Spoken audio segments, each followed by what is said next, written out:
Bismillahirrahmanirrahim. Assalamualaikum warahmatullahi wabarakatuh. Pertama-tama, marilah kita panjatkan puji syukur kehadirat Allah Subhanahu wa taala karena atas berkat karunia serta rahmatnya sehingga pada siang hari ini kita masih sempat bertemu dalam pembelajaran daring atau dalam hal ini belajar dari rumah untuk melanjutkan kembali materi administrasi umum KD 3.8 dari segi pengetahuan menerapkan penggunaan peralatan kantor dalam kegiatan administrasi, dan KD 4.8 KD keterampilannya menggunakan peralatan kantor dalam kegiatan administrasi. Baik, tak lupa kita kirimkan salam dan salawat kepada junjungan Nabi besar Muhammad sallallahu alaihi wasallam, Nabi yang membawa kita dari alam kebodohan menuju alam kecerdasan. Baik anak-anakku sekalian, di kegiatan pendahuluan sebelum kita memulai materi, saya selalu mengingatkan bahwa pada kondisi yang sekarang ini yang marak dibicarakan COVID-19, anak-anakku sekalian tetap berada di rumah, tetap menjaga jarak, memakai masker, dan mencuci tangan.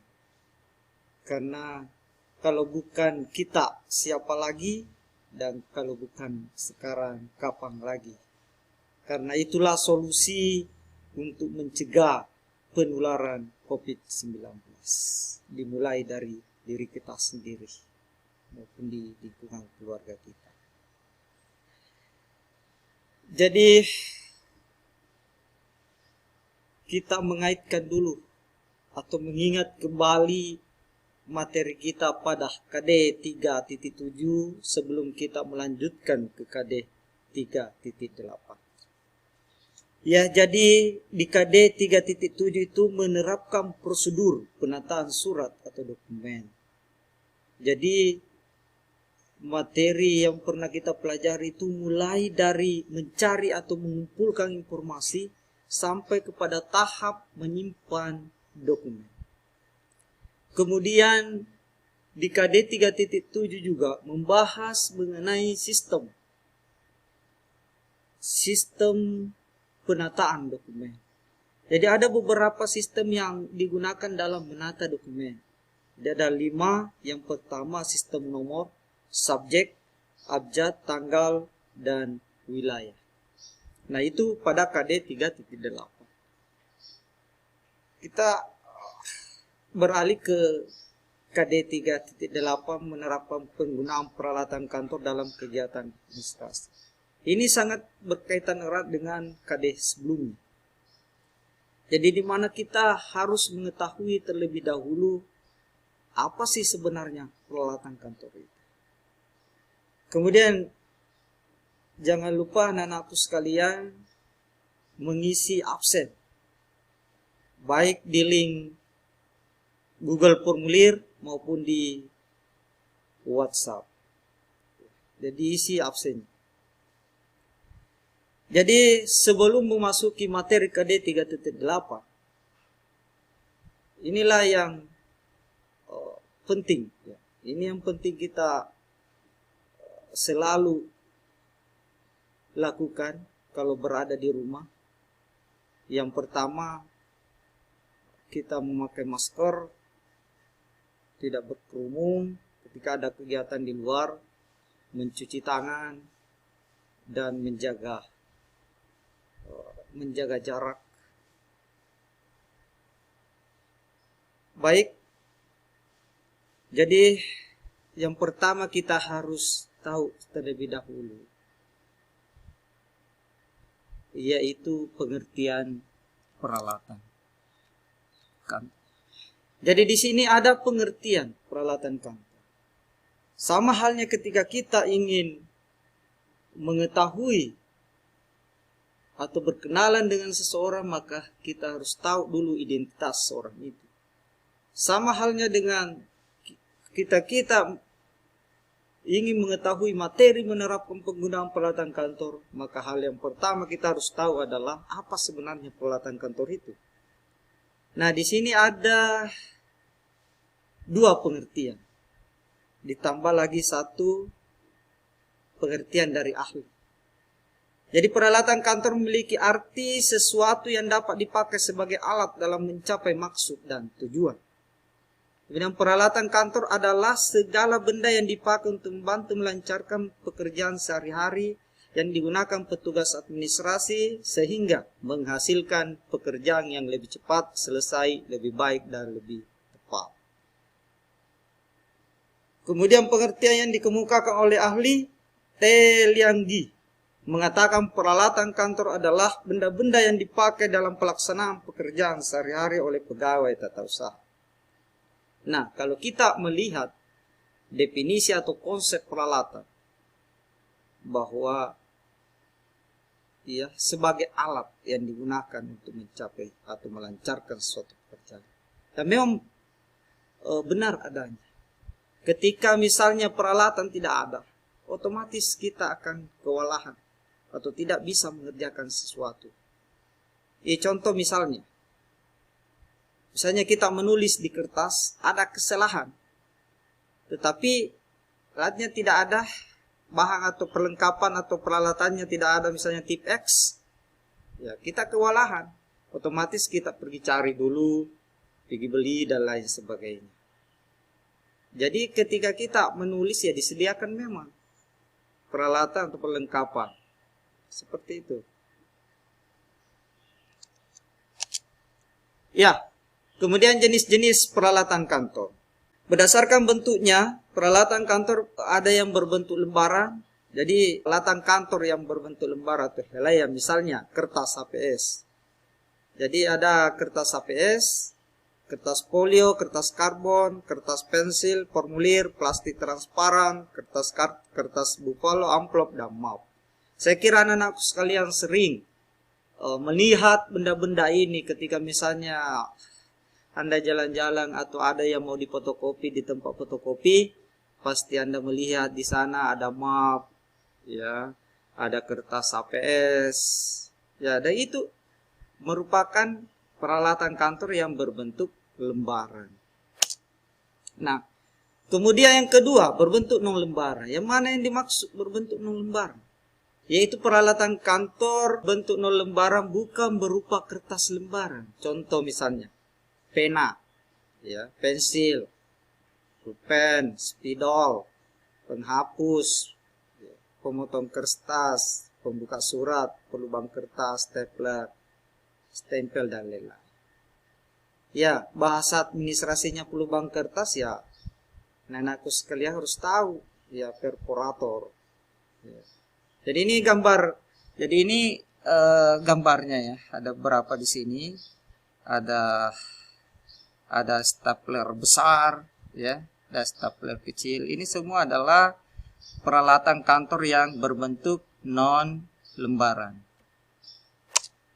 Nah, kemudian yang ketiga berbentuk buku.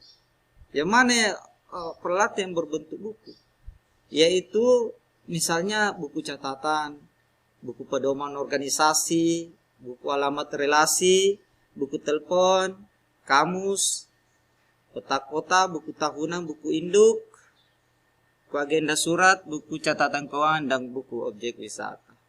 Saya kira yang semua yang berbentuk buku. Ya, seperti ini contohnya. Kemudian berdasarkan penggunaannya, ada barang habis pakai, ada barang yang tidak habis pakai. Yang mana barang yang habis pakai? Barang habis pakai adalah barang atau benda kantor yang penggunanya hanya satu atau beberapa kali pakai atau tidak tahan lama. Contohnya di sini ada kertas, ada tinta, karbon, klip, pensil, dan pulpen. Ya, kemudian yang tidak habis pakai adalah barang atau benda kantor yang penggunanya tahan lama. Contoh stapler, gunting, cutter, pelubang kertas atau perforator. administrator. Ini ya gambarnya di samping. Kemudian berdasarkan jenisnya ada beberapa juga. Yang pertama perbekalan kantor atau office supplies, yaitu alat bantu bahan yang digunakan untuk membantu pelaksanaan pekerjaan kantor sehingga lebih cepat selesai, lebih tepat dan lebih baik. Ya misalnya kertas, pena, tinta, printer, penghapus, stapler, gunting, penggaris, dan inilah semua contoh-contohnya di samping kanan. Kemudian yang kedua mesin-mesin kantor atau office mesin adalah alat yang digunakan untuk menghimpun, mencatat, serta mengolah bahan-bahan keterangan dalam pekerjaan kantor yang bekerja secara mekanik, elektrik, dan magnetik. Ya contohnya ada mesin fotokopi, ada mesin penghancur kertas, mesin pengganda dokumen, scanner, absensi, dan kalkulator. Dan inilah gambarnya. Kemudian ada mesin komunikasi kantor, alat yang digunakan untuk melakukan komunikasi baik di lingkup organisasi sendiri maupun keluar organisasi. Contohnya telepon, ini gambarnya telepon, intercom, faximile, dan telepon wireless.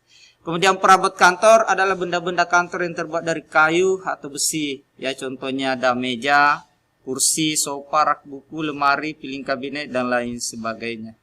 Gambarnya seperti ini.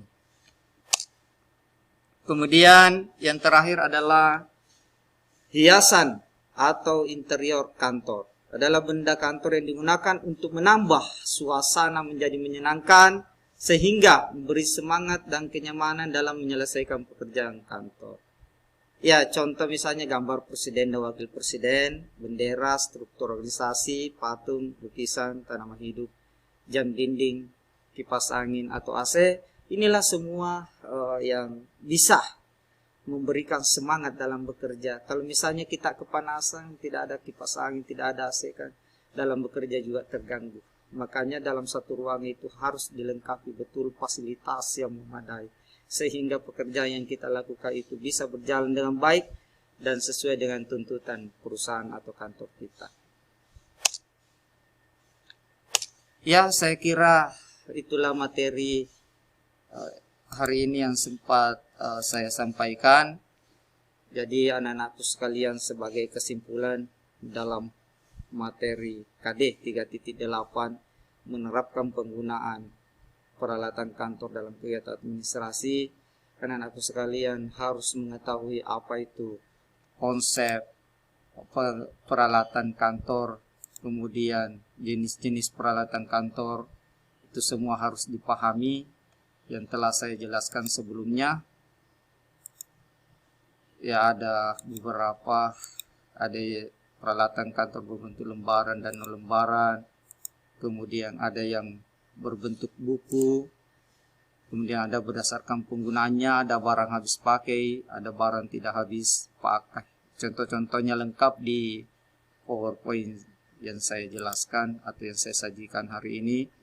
Ada berdasarkan jenisnya, ada perbekalan kantor, mesin-mesin kantor, kemudian ada mesin komunikasi kantor dan perabot kantor. Ya, saya kira materi kita hari ini cukup sekian, dan untuk penugasannya silakan dicek di Google Classroom. Di situ saya akan berikan tugas mengenai materi yang saya paparkan hari ini. Silakan dibuka Google Classroom-nya, dikerjakan sesuai petunjuk yang saya berikan, dan dikumpul 1 minggu ke depan. Baik anak-anakku sekalian, untuk hari ini cukup sampai di sini materi yang saya berikan. Tetap menjaga kesehatan di rumah dengan memakai masker, tidak berkerumun, mencuci tangan, dan menjaga jarak. Cukup sekian, wabillahi taufiq wal hidayah. Assalamualaikum warahmatullahi wabarakatuh.